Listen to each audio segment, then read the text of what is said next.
Well, we're going to get started. I am Reverend James Patrick Lane, and just to give you a brief history, when I was 11 years old, I asked Jesus to come into my life because I just couldn't figure it all out.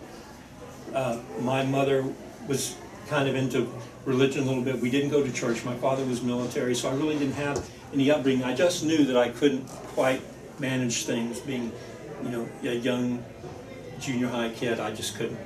And after that, I kind of got involved with the church. After I was married in a Presbyterian church, I became an elder. I was committee on ministry. I worked with relationships between pastors and ministers, in placing ministers in churches, and also in the relationship between the congregation and the ministers when they didn't get along or when there was problems. So I started looking at the church and realizing that this is really good, but I felt also that there was something missing, particularly when I was working in the committee of ministry. I saw so much ugliness and things, and I thought, really, Christian people shouldn't be this way. It shouldn't be this way. They ought to be a step above. So then I got into metaphysics. Became a metaphysical minister. I'm a metaphysical minister. I'm a Holy Fire Karuna Reiki practitioner. So I started embracing this idea. Started reading books like Wayne Dyer was kind of the one that kind of got me kind of started. And then I chose to get my ordained in metaphysical ministry. Looking at all the modalities, everything from tapping, Reiki, meditation, and all these different things. And I think what we're always trying to do is find some way that we can get messages from Spirit, be more connected. Well, we're all connected. We have this natural connection between our soul and God through the angels and everywhere. We're all connected. The problem is, though, is that we block it. It's not that some people, I don't know why angels talk to this person, but they sure don't talk to me. Well, the problem is that it's not that Spirit doesn't want to speak to us. They always are looking for us, eager for us to come in and talk to us and help us out and guide us. In fact, they do all the time. When you get that intuition that causes you to go a different way, and it turns out to be beneficial to you, this is Spirit talking through you. So we all get that message. We all want to be better at it. So in searching all these methods of trying to meditation and everything to get to it, I finally decided, getting into metaphysical, my doctorate's going to be in comparative religion, so I've read all the religions. The Veda, the Gita, the Vedas, the Quran, everything. And I finally decided, we need these things, something really that just works for people every day, something that you don't really have to do. And what it really comes down to is when you look at at Jesus Christ's life, that he basically had it all right. All you have to do is just live a good life. If you really want Spirit to come into you, you need to take that barrier down. And one of the best ways to do that was just to be a better person. So I wrote a little book, Improve Your Being, Improve Your Life. And all this book basically does, it's like 130 pages. It's simple. I'm not trying to sell the book. It's just what it talks about. But basically, you have to cut down your negativity. And one of and I give it like in 5 different degrees. And the easiest I have is negative actions. If a person can just stop a negative action, now this could be someone that's abusive, it could be some kind of a drug habit or something. But if that one person, and it'll disrupt a whole family. Not only a family, it'll disrupt a neighborhood, a community. It can disrupt our whole country. So if people can just stop negative actions, that can make a big difference on a family. Just a peace and tranquility that's in that family, and it can help the children, it can help everyone just be at more peace and live better. So that was and I figured that's the easiest thing for someone to do, is if they can just commit themselves to, I'm just going to stop negative actions. Now, harder than that, but and some people say, well, that should be the hardest thing. But my number 2 is forgiveness. And it's really not hard to forgive somebody. What's hard is my number 5, and that is doing it. If people can just make themselves do it. Once you do it, it's just like, yeah, I just let it go. I mean, you just let it, what do you mean you just let it go? You just, all of a sudden you just let it go? All of a sudden I just let it go. But you have to do it. Most people can't do that. So they would say that's like the hardest thing in the world to do, is to forgive someone. And in our family, we've had some really horrendous things, I mean, happen. There have been some drive-by where people have been shot. They weren't even the ones that were the intended victims. They got in the way. And how do you forgive that? You know, and they've had to do it. I've had a couple people on my wife's side, and it's just amazing what they've forgiven and what difference that's made in their lives. Then after that, 3 and 4, you have negative thoughts and negative feelings. And I always say, if you keep promoting negative thoughts, all you need is some kind of an affirmation. Well, I think that these people do this, and then you see something. Actually, you're driving down the road and you see something of that, then that thought gets anchored into a feeling, and you go from negative thoughts to negative feelings into negative actions. So it's easy enough to maybe stop the negative actions, but then you have to work on your feelings and your thoughts about it. And then down the other line, the hardest one then again comes down to doing it. If you can be a doer, and you know, Christ always talked about this, you know, to believe in me is to do the works that I do. You know, it's okay to talk about things. It's okay to say, I'm going to do this, I'm going to work on this, but it's doing it that really makes these things happen in your life. And what you then find, that as you're working all these things, that you're developing the one little secret thing that I talk about, and that's discipline. Basically, we're a pretty undisciplined being. We kind of tend to just, and because of that, things just hit us small directions, and we're just reactive for the most part. But if you take the time to work on things like forgiveness and on your thoughts and feelings and your actions, then you start developing this discipline where you have more control over what's happening to you in your life. But not only that, you're thinning the veil. Like I said, Spirit's always looking to talk to us. It didn't put up a barricade to us and say, that person's not good enough.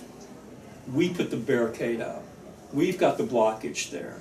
We're always looking out at stuff in the world and not focusing more on what we are inside.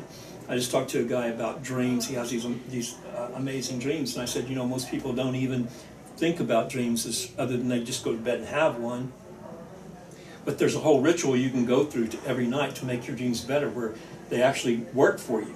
You can actually get to where you can go lucid in a dream, and you can actually control what's going on in that dream. But most people get into a dream, and they're a victim of whatever's happening in the dream. They usually find yourself running from something that's chasing you in a dream, when all you have to do is just turn around and say, stop. You know, we ain't doing this. You have that control. But this all comes from this veil that's between us and the spiritual realm. And we can do so much to improve that. I wanted to find just an everyday way that you can just do this. Just as Christ said, if you just live a certain way, be a good person. You know, work on all these negative things that you're doing in life that creates this veil and keeps this veil in place. So I wrote something simple to do that, and that's just my belief and what has worked for me in my life. Because when I was 11 years old, and I just said, look, God, I can't do this anymore. Just you take the lead. Just tell me what to do. All my life, I can always look back and I can see where, you know, growing up as a teenager back in the 60s, you can imagine the trouble a person could get into. But I always seemed to have a guardian angel over me. You know, even when I was in the wrong, somehow everything came out okay. And I always knew, I can always look back and I can say, man, I don't see how I got out of that. You know, or I can't see how I survived that accident or this and that. Because there's always been an angel there for me. And I know that, and I know that to this day. I channel things now. I don't know if any of you know me or follow what I do on Facebook in my ministry, Sparks of Life Ministries. But God speaks to me that way all the time. Now, I don't get messages like my wife does. She's an angel card reader. I mean, they just come in and tell her stuff. And it's amazing. And I always tell people, if you can do that, that's amazing. You have this connection. It's not my connection. You know, my connection is different. They give me ministry. But the point is we can all do that, everybody.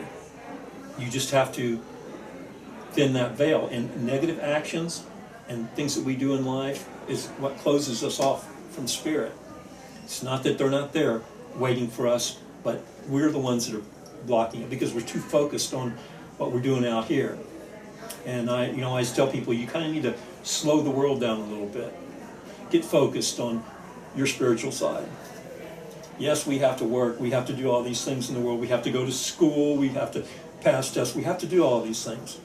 But ultimately, we're a living human being, a soul who needs to be connected to God. And by being better people, you can do that. You don't have to necessarily go out and take a bunch of expensive classes. Yes, meditation is good. I encourage meditation, absolutely. But can someone get the same veil-thinning spirit activation without it? Sure you could. That's just a tool that helps you do that. Another discipline that helps you to do that. But that's where I'm at. And is there any questions about any of the topics about how you do, the negativity or anything like that? Anyone have anything? What kind of techniques do you use to slow everything down? Well, meditation is one of the ways you can do that. But as far as slowing down, sometimes you just have to kind of back off from trying to do all the things that you do.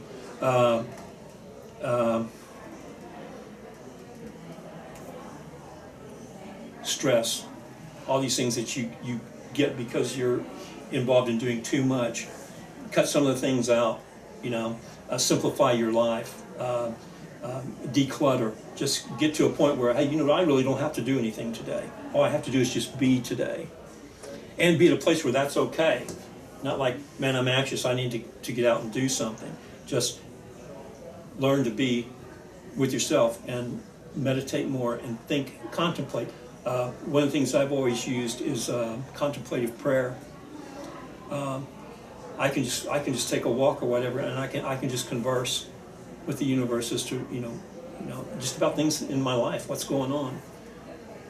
But I'm not necessarily out in a car driving around and just doing other things. You kind of have to just kind of get away from doing so much in the world. Jesus always said, go to the closet and pray, or he'd go out into the wilderness. You just have to get away from the city. You have to get away from all the crowds and all the people. And that's slowing the world down because it preoccupies you in everything you do. And the more you do that, the more you're involved, the more busier people are, the more it takes away from their spiritual connection. Unless you're good at it. Now, I've done it long enough to where I actually, when I'm driving, I actually slow the left side brain down and I pull more stuff in that way. Because I can let my senses occupy that. So then the veil thins and I bring stuff in more. But that's something you learn. Most people are just so involved with all the information that's coming in, and it's not just visual information. We're getting hit with all kinds of invisible radio signals and everything too. We're literally in our lives, we're just being cooked almost, like in a microwave with stuff that we can't even see. And you have to learn how to shield yourself from that. There's certain stones you can get, there's sage sprays, there's just a lot of different things that you can get to kind of calm that down. But you got to do it again. Number 5, you've got to do these things. You've got to say, I want more input from my spiritual side. I want a better connection. So I got to be a little less connected to all this stuff and start focusing more on being connected inside, And some people can do it by working through dreams, through meditation, through a lot of other things. But as I'm writing, a lot of the things you can do is just simply don't get caught up in all the stress, all the anger, all the hatred in the world, all that stuff. What we tell some people is just like turn the TV off. if that's going to get you all wired up, turn the TV off. You know, don't watch the news. You know, maybe it's not so important what's going on out there. It's more important what's going on in here. And that's all part of slowing the world down. You just kind of sit back and quit being so involved in it. And you take that a step at a time. I mean, it's different for everybody, you know. But do you offer any suggestions on how to get people started in meditation and being consciously present? in meditation, well, like I say, for me, I find sometimes I get more of what I'm looking for from meditation when I'm actually occupying the left brain, music, a certain music. And some people can meditate to rock music. It just depends on the individual. Other people have to have it soothing and that kind of thing. A candle, something to focus on. You just want to keep the left side occupied. Sometimes you have to do that. Some people have to do that to actually get the meditation to work. Just absolutely sitting in the dark, it sometimes doesn't work for people because, you know, it's like, what's it so dark in here? you know, this other side of the brain is like, hey, what's going on? I got to have something to do here, you know, and so that kind of works. So that would be my suggestion there. Is to candle works really good for me in doing that. Any other questions? Meditation too, as much of it as you can, and you don't have to necessarily just be sitting there doing it. You can do that anywhere if you really start, you know, focusing on that and use as much as possible. Dreams, we were talking about. It's a little off the subject of that, but I mean it is all kind of related. You can prepare for dreams. If you want to have better dreams and get to where you can be lucid in a dream and you can control what's going on in dreams. But you know, I tell people, you know, I say, you know, you can get in the car and you can go from here to there and you know exactly how to do it. I mean, you know all the laws, you know how to do it. You're good at it, you know. But and as I mentioned earlier, with some people, you go home, you eat late, you sit and you watch TV and you watch the news, then you go to bed and you have a nightmare or you have some dream but you don't remember it. It's just a dream. It comes. Well, that's because you're not good at doing dreaming. You're not good at preparing for dreams. You know you have to prepare, and you have to use intention. Intention is very important, and even in your meditation, basically we have such a control over every aspect of our life, even our health, through our intention. And you know, people, like we sell stones, and I always tell people, I said, you can buy that stone, and that stone's energy is good for that thing, but you're really the one that gives it its power. You know, you're the one that sets the intention on it and makes it work. Pendulums, all that stuff. But I just tell people, you know, you prepare for your dream. You know, you eat, you get done with your dinner. You maybe you don't watch TV. Maybe you listen to some soothing music. You have a good tea, like a chamomile tea, for that. And you set your intention, this is what I want to dream about tonight. And you develop a ritual for doing that. And that begins to, it'll start working for you. We teach dream classes on that very subject of how to do it. It's kind of what we focus on, what we give our attention to in life as to what we want. And we don't really give our intention so much as to into getting spirit messages. Yeah. You know, we wouldn't maybe know if we were being sent messages if we saw it. I was just talking to a lady who was had written her grandmother's name down. She's very sensitive, and she says, I went out on the front porch one day and a whole flock of cardinals come. She says, there's never a flock of cardinals. There's always like one or two, but a whole flock came. And I said, what was your first thought? And she said, my grandmother. And I said, well, there you go. There she is. You know, we're not always looking for these things as being that we're being sent messages, but they're always there. We're just too focused on the everyday mundane things. So slowing down the world as you start looking for other things, because they're all there, they're out there.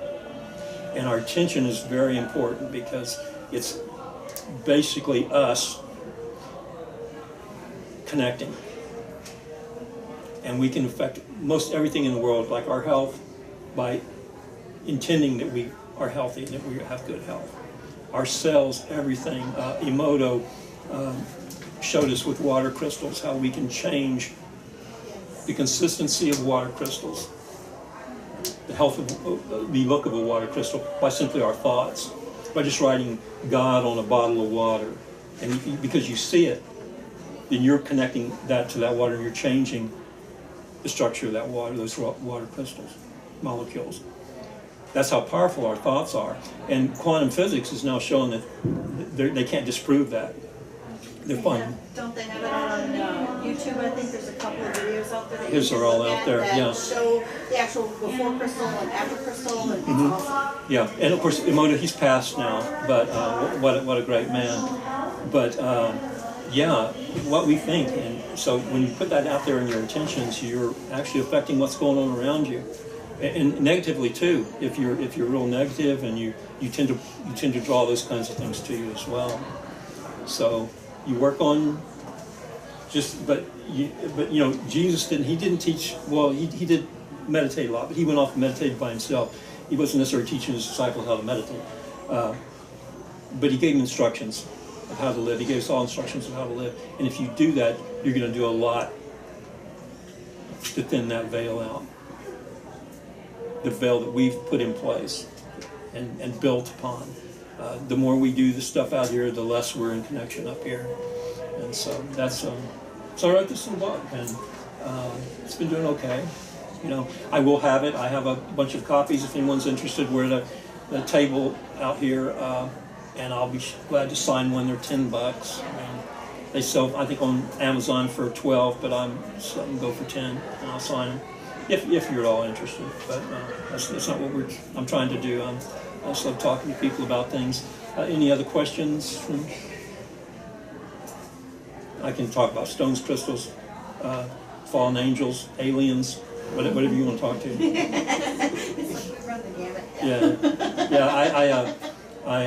I kind of I know all the Sumerian stuff too, so I Have you had anything coming in on the diamond codes? No. No, nothing for that? Okay. No. Because I know the DNA is changing, I just didn't know, of course, A lot is changing right now. Yeah. Yeah. Basically, we're changing the world. We are. There's and people say, yeah, but there seems to be there's so much bad stuff going on. And I said, well, that's kind of the way it is. When you shake the bee's nest, you got to expect the bee's going to react. Yes. Yes. Yes. If you go digging around in a snake hole, you probably get the snake out. You just Yeah. mess up an ant nest, and they'll come out swarming. They come out, yeah. So it's not necessarily a bad thing that we see a lot of real stress and anxiety and all this political stuff that's going on and all the ugliness. It's there for a reason. We're making progress. It doesn't seem like it. It all seems bad, but it's not necessarily. And we're all clearing right now, Yeah. a lot. And learning, yeah. So things are actually, I think, turning around, but it's a little weird now. But it's going to be better. Soon. It's my prediction. Soon. Yeah, soon. Let's see how much time we have. I think I'm pretty much up on my time, but it's been great talking to you. And again, if you're at all interested, I do have some copies for $10, and I'll be glad to sign that for you. Okay, thank you for being here. Appreciate it. You're not very well, Mark. Thank you.